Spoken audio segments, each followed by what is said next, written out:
як гурӯҳ аз хонандагон ва модарон аз гарнизони суғди шаҳри Хуҷанд дидан намуданд. Ин иқдом аз тарафи Кумитаи иҷроии Ҳизби Халқии Демократии Тоҷикистон дар вилояти Суғд амалӣ шуд.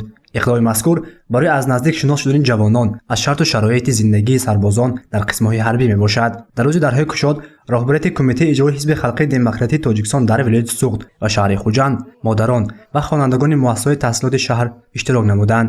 иштирокчиён бо ҷойи хоби сарбозон шинос шуданд.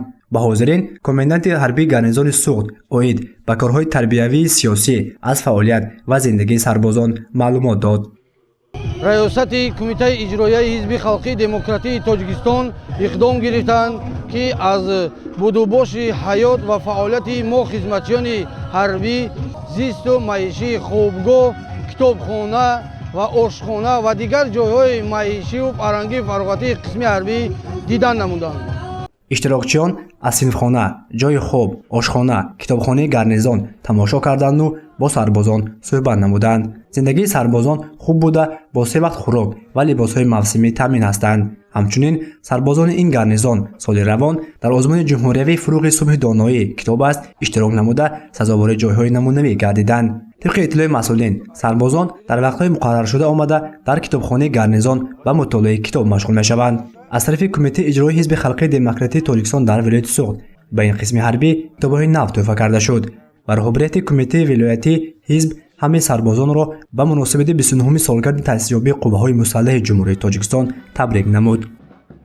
و امروز باعث افتخار است که در قوه‌های مسلح جمهوری تاجیکستان جوانان باور و ناموس جوانانی در یک قدم دارنده حسی بلندی و تندرستی خدمت میکنند.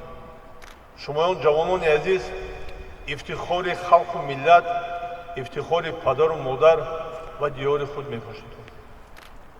زیرا با سر بلند آمده در صف قوای مسلح جمهوری تاجیکستان خدمت کرده ایستادید.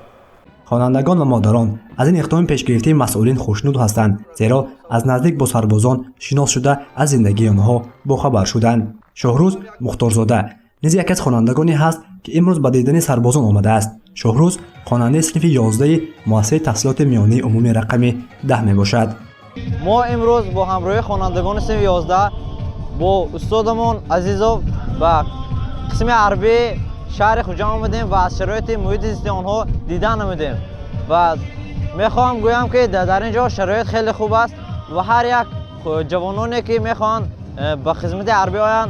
در آخر به چند نفر اشتراکچیان برقرار کنندگان ساخت کنستیتوسیونی مدال‌های جشنی سپرده شد. همچنین از طرف بخش فرهنگ شهر خوجند برنامه کنسرتی تشکیل شده تبریک حاضرین را بریده نمود. گزارش نصیب جان ابویف و نسیم جان رحیموف برای برنامه اطلاعاتی خبر.